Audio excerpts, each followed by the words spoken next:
Good morning, everyone, and welcome to the Better Than Rich Show. I'm your host, Andrew Biggs, and I'm here with my special co-host, Mike Abramowitz. Mike, how are we doing this Wednesday morning? How are you? Feeling great, man. Feeling great. Wednesday morning. It's always good when you get a morning workout in before the sun comes up. Absolutely. I have like a little bit of sunlight like hitting me at a strange place. I'm going to try to move around, see if I can fix that. Hopefully it'll work out for us. But yeah, man, did you stay up and watch the election results, or what did you end up doing? You know, it's I watched till about I fell asleep at maybe around 9:45. Okay. Yeah. Right. That's how invigorating it was. I was watching it was like watching a sports game, and then it was the same. It was almost like, for me, it was like watching like a sport like soccer. Because it's like a lot of action and nothing going on at the same time, or hockey. It's like a lot of action but nothing going on at the same time. Right. So it doesn't hold my attention too well. But yeah, I had a good night's sleep. So that was good. That's good. I definitely think that is a good way of looking at it. It definitely felt a lot more like you were watching a sport and there was like a back and forth battle going on, you know? And it's like, oh man, this one's going to overtime. Like basically we're in overtime right now, and you know, we will see what happens. It's going to be interesting to see how things shake out, but you know, it's going to be an interesting one. So we are going to give you guys a little bit of a respite from the election talk that is probably going to dominate the news today, and probably going to dominate your office space around the water cooler or whatever today. And today we're going to dive in on some specific content from Better Than Rich, kind of our part 2 series that we had promised you all around the tools of a great coach. So I got my notes pulled up here, Mike. I'm ready to dive in, and we're going to give you 12 different tools. Again, this might be a cursory glance at these 12 different tools. We can really go deep into these and spend more time in understanding each one of them another time. But I think that this is something that everyone needs to know. What's up, Jeremy? By the way, Jeremy, I owe you a Facebook message. I know that, so I'll get back to you on that one. Awesome. So the number one tool that I want to teach you guys today to start off, is deep rapport. Deep rapport is the number one tool of a great coach. And basically what deep rapport means, and in some ways, this is almost like a meta tool that you can use in any relationship.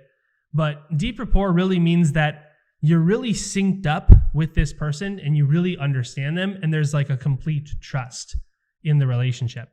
And when you have this high degree of deep rapport, it's not about, you know, oh, you like golf and I like golf, we're in rapport, we're similar. It's not about, oh, you know, you like the Dolphins and I like the Dolphins, we're in rapport, we're similar. It's not about talking about the weather. It's not about talking about your kids. It's about being synced up energetically, where you can really like kind of feel, and you're almost doing this dance with somebody in conversation.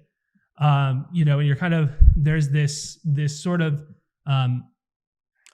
into attunement, right? And you're entrained to each other. So like when I move, they move, and when you move, I move. And we're kind of doing this weaving and this dancing. And this deep rapport really just means that there's a lot of trust.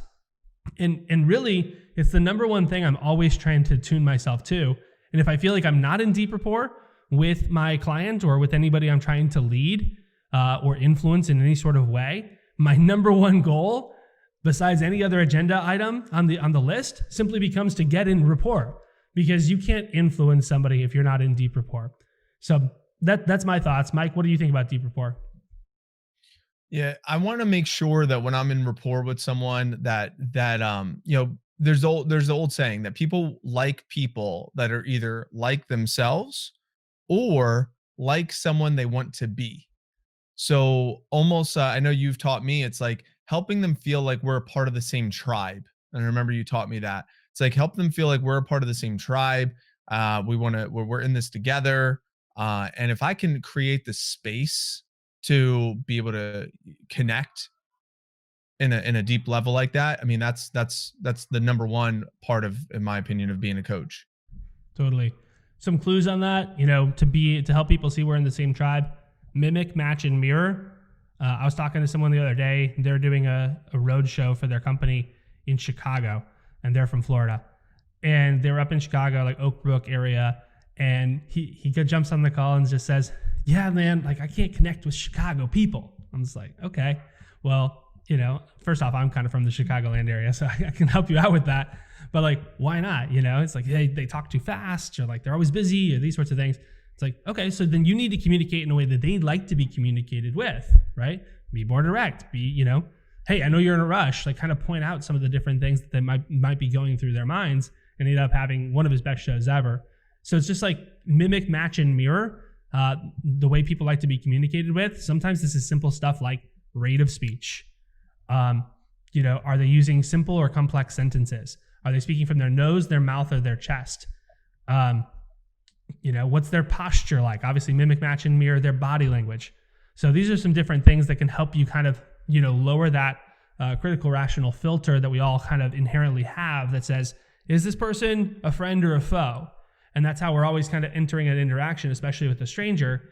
So, in a sales context, it's really important, but even, resetting a relationship and making sure that you're showing everybody that you're a friend initially when you're starting a conversation is very important. So that is deep rapport. Mike, do you want to share number 2? Sure. Yeah. Number 2 is framing. So number 1 is deep rapport. Number 2 is framing, and framing is creating, think about a frame, like you're creating a box around the conversation. And not only do you want to create a box around the conversation, you want to make sure that there's an agreement that we're going to stay within that box to start the conversation. So the frame might sound something like, hey, I'm really excited to connect with you today. A couple of things that I wanted to get accomplished. I want to get accomplished this, that, and the other thing. Are you okay with that? Is there anything else that you want to make sure we hit on during our conversation? Cool. We'll put that in the box too. So we'll get through all of this today. Is that cool? Would that be a win if we could get all that accomplished today? Great. So now we have what we're going to get accomplished, and we put everything in that box. And now we have a frame around where we're going to go. So that way, if the conversation starts derailing onto something else, we know what's in the box. And if that's outside of the box, we don't necessarily have to go down that path in this conversation. That could be tabled for another conversation. Totally. So framing is starting the conversation and setting the agenda, right? And so often we kind of get into a conversation and we're kind of in the middle of it and we don't even know what the point of the conversation is. Especially if you're trying to influence someone, it's really important that you're really direct about that. I can't even tell you how many times I start a sales conversation with somebody and I just tell them within probably the first minute, I say, here's what's going to happen. My goal is to understand more about you. I want to understand, where you're at in life, what your hopes, your dreams are, your vision for yourself, what's working, what's not, what are your biggest challenges, and everything that's going on in your life. To do that, I'm going to ask you a bunch of questions. So the more open and honest you can be, the better. And by the end of the conversation, we should have a pretty good sense of whether or not it's a fit. If not, no worries. If so, I'll tell you a little bit about how I work with my clients. Does that sound good? Something like that in the first 60 seconds sets the frame. They go, wow, thanks. Yeah, I appreciate the transparency. Yeah, I'm an open book. What questions you got for me? Right? And so you need to frame all of these sorts of conversations, whether it's in a sales context or it's just an influence leadership conversation. Framing helps you stay within the box. And then once someone says yes, then if they try to go outside the box, you can say, hey, just for example, a lot of times people want to know the price. So it's like, hey, Mike, I appreciate that you're interested and you want to learn the price. Hey, that being said, we kind of agreed to an agenda. Do you mind if we just stick to the agenda and I talk about price later? I'll have a time at the end for you to answer, to ask any questions you may have. Oh yeah, that sounds good. Sorry, I jumped the gun. So this is typically what's going to happen when you start to frame conversations better. Number 3 is softening.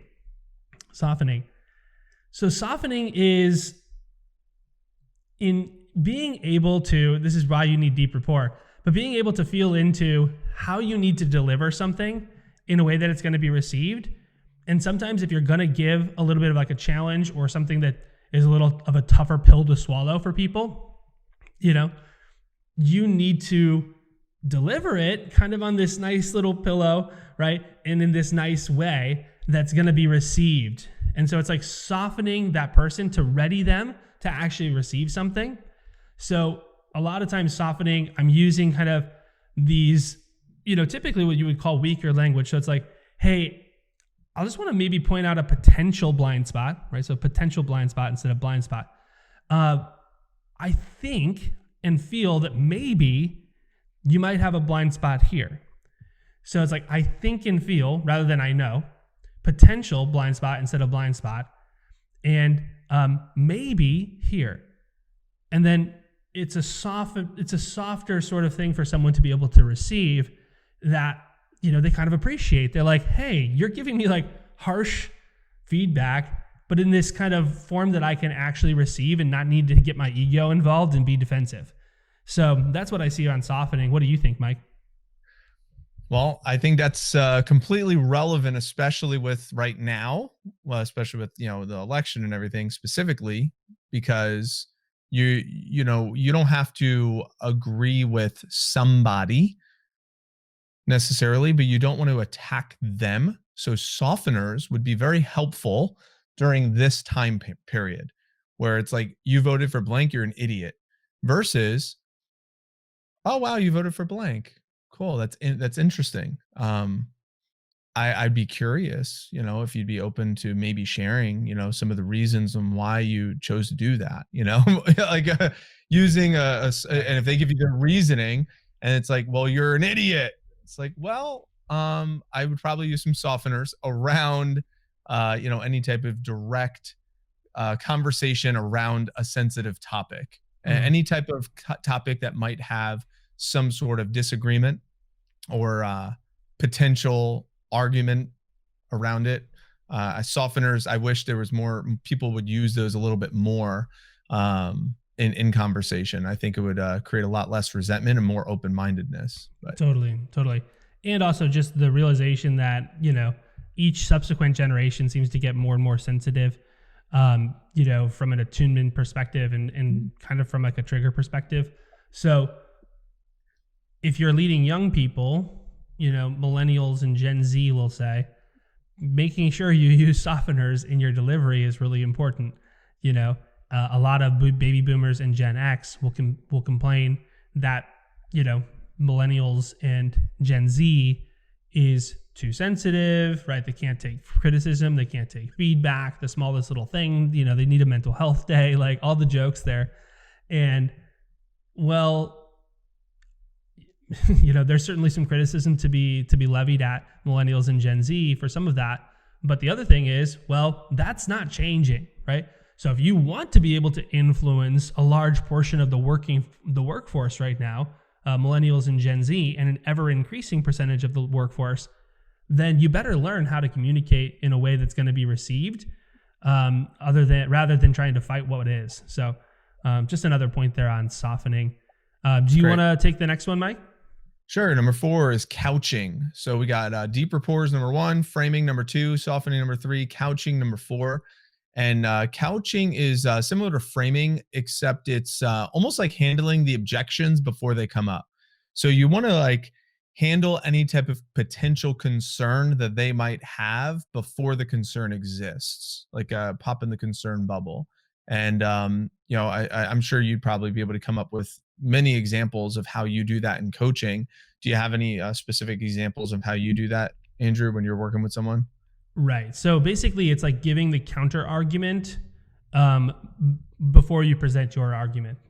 So couching is like, an aside statement that you kind of make before you make your argument as to how they should potentially see it. Again, this is super, salient right now in terms of how you can, navigate conversations to show that you actually are thinking about, other ways of thinking or governing. But in a business context, we talked about systemization the other day. Let's say I'm having a conversation with somebody who historically hasn't been great at systems. They're more of like a personality type leader, and they kind of lead on their charisma. So I might say something like this before I present the concept of systems. I say, hey, obviously we can't systemize everything in our business, Mike. There are some things that really need that personal touch, that need, charisma, that, there's circumstantial and situational leadership where you are always going to be needed to step in. And there's no way we can create a system for that, right? You're a unique personality. You're a great leader. You're somebody who can't really be duplicated 100%. At the same time, would you agree that there are a lot of things that we can systemize that currently you're running around like a chicken with your head cut off trying to fix, that if we just had a program for, it would make things a lot easier? What do you think of that, Mike? So I've couched the counter argument, because otherwise, if I just go with the argument of systemization, they'll say, yeah. I mean, I thought about that, but honestly, there's just so many things in my business that I can't create a system for, Andrew. Well, I've already handled that objection right before it's come up.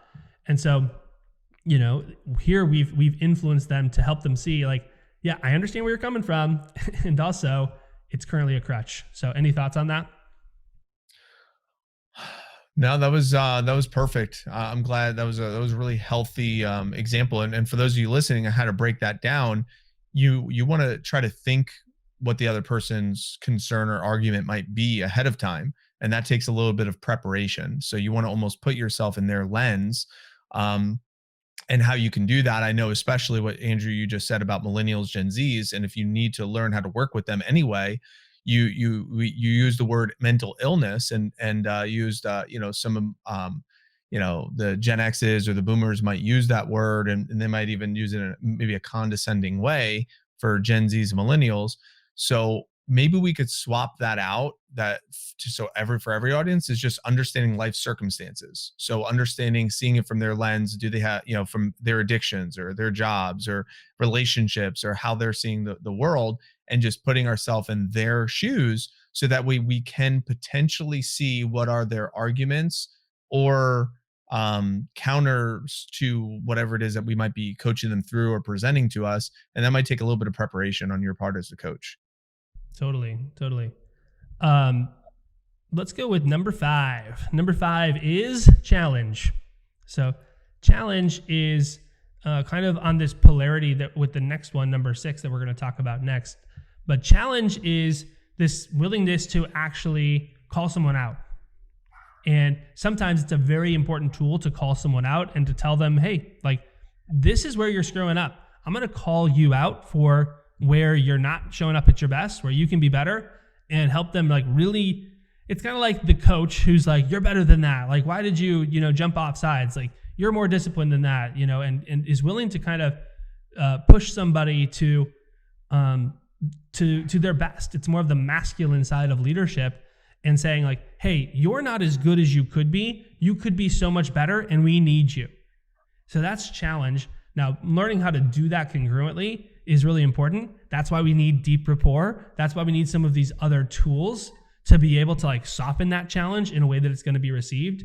But if we're never challenging people, there's some people who think that, okay, it's 2020. We got to be soft to everybody. We got to be kind. We got to be attuned. We have to, like, accept the worst parts of themselves and tell them that they're perfect just the way they are. And that's kind of the next part we're going to talk about in section 6. But in this thing, it's like, in the relative sense, no, you're not as good as you could be. You could be way better, and you're not even trying. Step up. And so we have to be willing to have those conversations. And maybe a good idea when you're entering a conversation is this more of a challenge question, or is it more of a support question?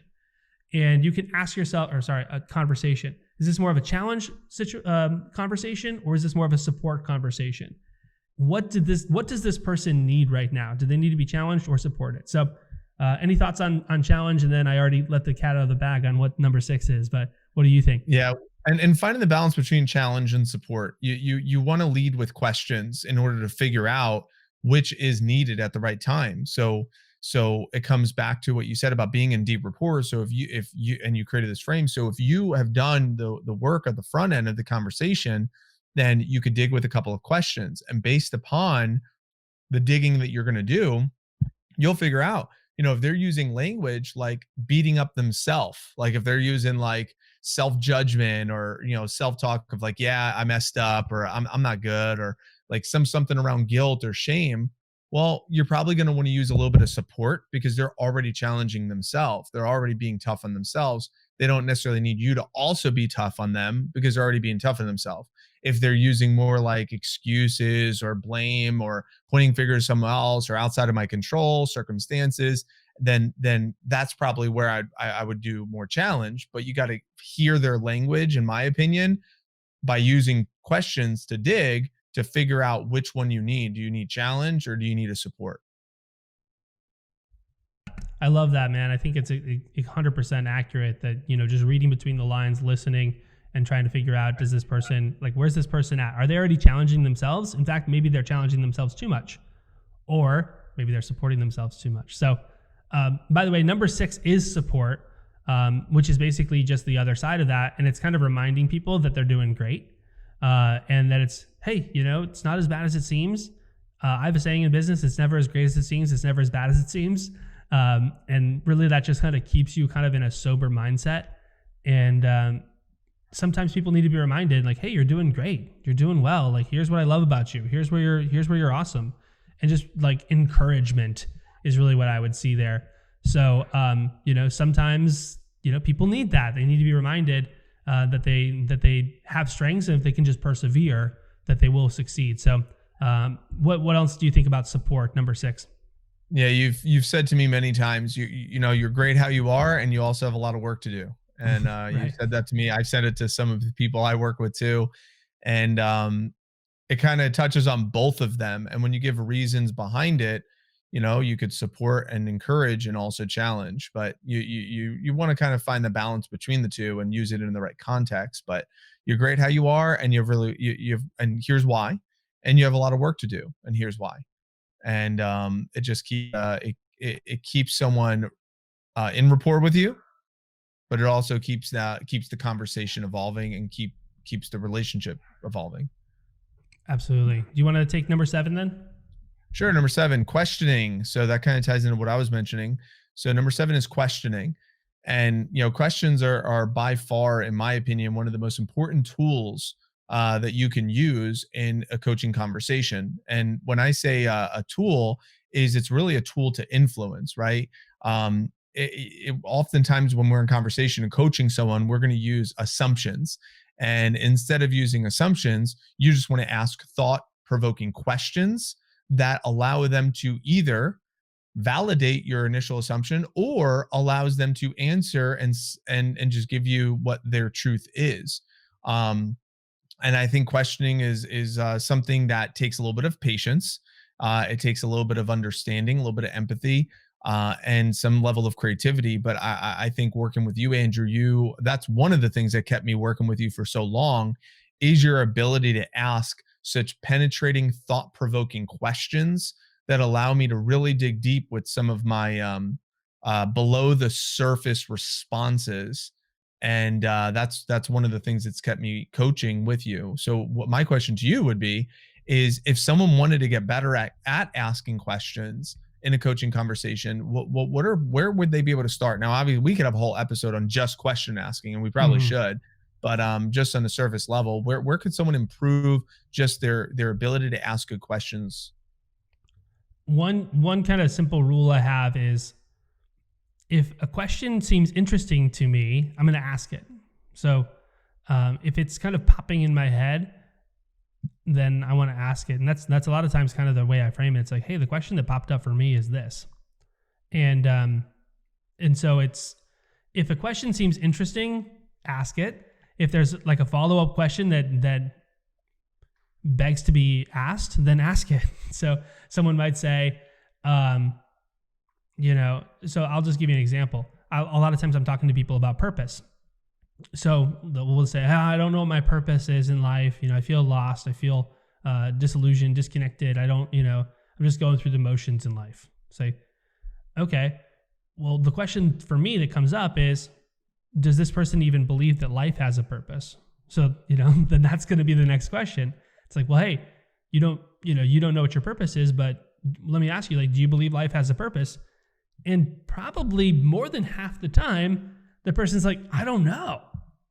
I don't know if life has a purpose. And so then what happens is, well, they're trying to find their purpose without even asking the first question. So let's solve that question first and ask all the relevant questions down that question tree. And if they can arrive at the conclusion that life has a purpose, then we can move on to what's their purpose, and so on and so forth. So it's like, we have to really go back to the lowest level of someone's belief system. I probably do this a little bit more intuitively, and at this point, there's kind of like an unconscious competency that I need to try to articulate of like, how could I actually teach someone how to do this?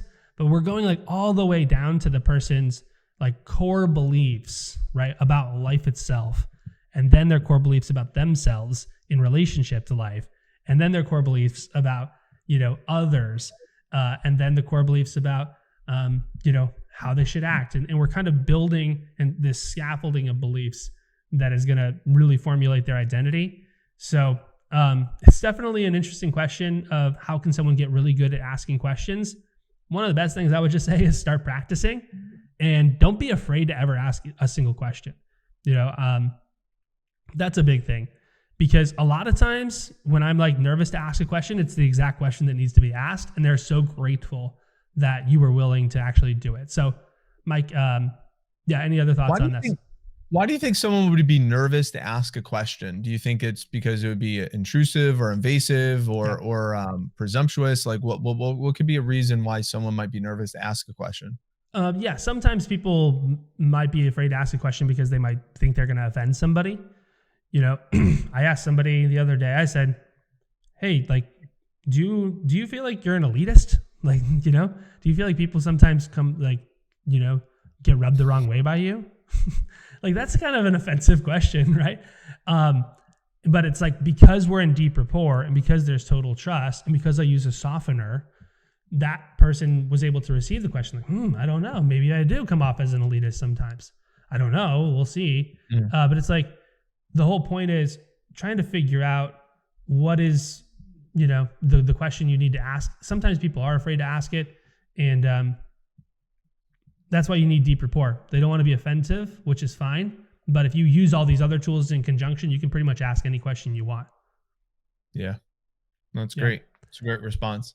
So number 8, the opposite of teaching or opposite of questioning is teaching, right? I wouldn't say opposite, right, but it's important to decipher of which one you need to do, because too many times the coach wants to go to teaching when they need to ask questions. And sometimes they go to questions when they really need to teach. And it's kind of the similar thing with supporting and challenging. Mm-hmm. You have to have a little bit of intuition, which is important when leading and coaching someone.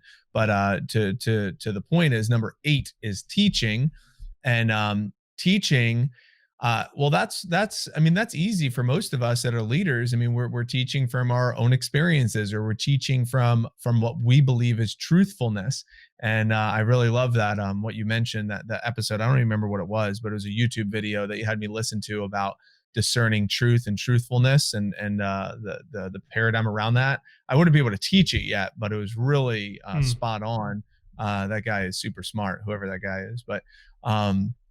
But yeah, so we're going to be teaching from our truthfulness of what we believe is real, and from our lessons and our learnings, which is important, of why we continue to read and listen to podcasts and feed our mind and lead our lives, so that way we have some sort of content to be able to present to people. Because if we're just getting our stuff from what we saw on TikTok and the celebrity figures be like, yeah, this is what I saw a TikTok famous person talking about this, you should check that out. Well, there's not much credibility behind that source.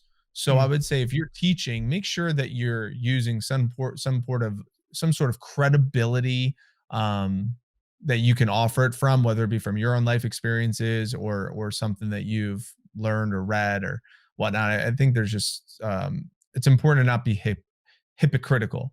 There's too much hypocrisy sometimes with teaching. It's like, well, this is what I learned somewhere. It's like, cool. Well, are you demonstrating it? Are you living it? Mm-hmm. And, well, I don't know if you have a thought around that. Yeah. I mean, the biggest thought I have on teaching is that means you need to learn stuff, right? If you're going to teach something, you need to learn it. And by the way, to close the loop on Mike's comment there, the video he's referring to is The War on Sense Making. It's by Daniel Schmachtenberger. So if you want to check that out online, you can. So yeah, you have to be learning, right? And like, I want to constantly be learning and kind of be on the cutting edge of my field. Particularly, I learn a lot about psychology and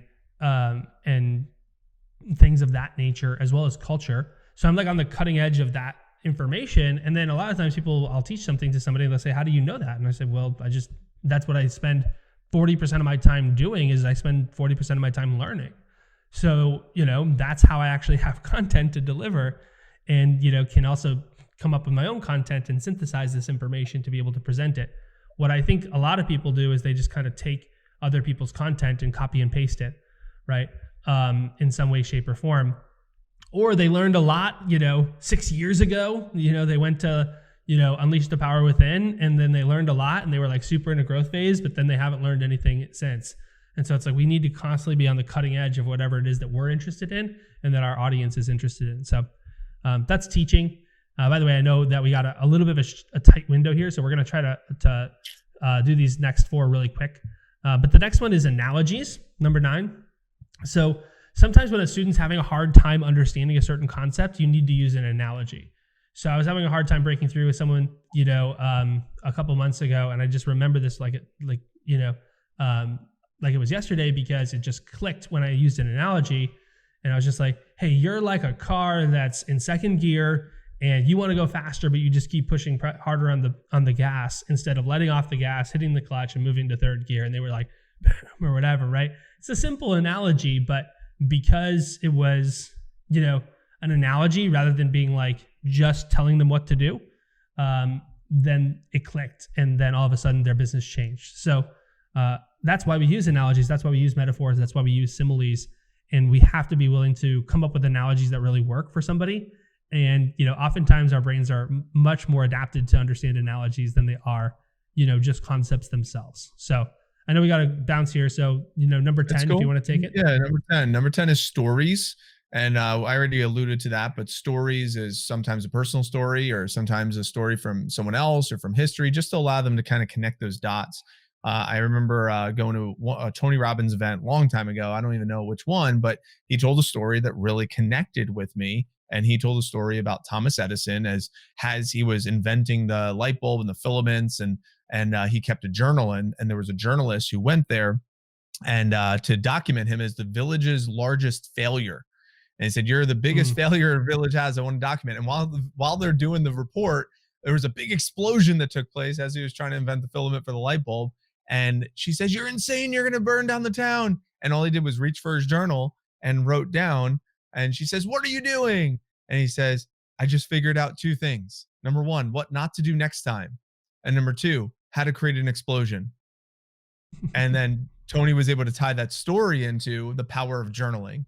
And I still remember that. He's like, that's why you want to document everything and lessons. And there's so many great lessons that come from that story. And, you could tell stories from yourself, from other people. So that's number 10 is stories. Awesome. Number 11 is check-ins. So check-ins are really simple, but it's basically kicking it back to the person for them to summarize what they're learning, to see how it's landing, and to make sure it's being understood. So a lot of times I'm just checking in. Hey, Mike, how's this landing for you? Where are we at on this? So I don't want to go on a big soliloquy and then get to the end and learn that I lost them 10 minutes ago. So check-ins is really simple, kicking it back to them, saying, how's this landing for you? What are your thoughts? What do you think? Sometimes I used to say, does that make sense? And then I realized it was kind of like could be received the wrong way. So watch that. I still sometimes let that come out, but it's like, instead of saying, does that make sense? Because a lot of times people don't want to admit it doesn't. So they're just like, yeah, that makes sense. So instead of doing that, I want to say, hey, how's this landing for you? What are your thoughts on this? And it's just a check-in to help them kind of summarize back what they're learning. Any thoughts on that? And then you can kick it to number 12. I was hoping you could take number 12, because number 12 is almost like your coined situation that you kind of like almost created it for me. Yeah. Number 12 is meta weaving. So what this really means is being dynamic in a conversation. And it's when you really master all of these tools together, you can kind of string them together. And it's kind of like, jazz improvisation, like one guy gets inspired by another and they go on a little riff, and then they change keys, and then they change, rhythms and patterns and sequences. It's very much like that. So meta weaving is this capacity to, in the same conversation, challenge and support, question and tell stories, use analogies and check-ins, teach something, but also soften something, couch something, frame something, use all of these tools together. So I might be like, Mike, you need to step up. The way you're showing up right now is not your best, and you know it. And also, like, I really appreciate what you have done. You're doing great in this area, this area, and this area. And like, I want to appreciate you for that. And also, at the same time, we both know that you can do better. So it's like, I just used challenge and support, married them together, softened it a little bit. And then, hopefully Mike's going to receive that really well, or whoever's on the other end of that. So thanks, David. I'm glad this is landing great and you're getting something out of this. This is great. So I'm going to run through these real quick, just so we have them in sequence here. Number 1, deep rapport. Number 2, framing. Number 3, softening. Number 4, couching. Number 5, challenge. Number 6, support. Number 7, questioning. Number 8, teaching. Number 9 is analogies. Number 10 is stories. Number 11 is check-ins. And number 12 is meta weaving all of these together. So this has been fun. Mike, any closing thoughts before we let everyone go for the day? Be leaders. Leaders lead. Make sure that you are learning consistently and be willing to influence tomorrow's leaders through your leadership. If you're willing to take a listen to this, then you are a leader, in my opinion. Absolutely. And if you are a leader, remember to leave today better than you found it. Have a great day. Thanks, everyone. Bye.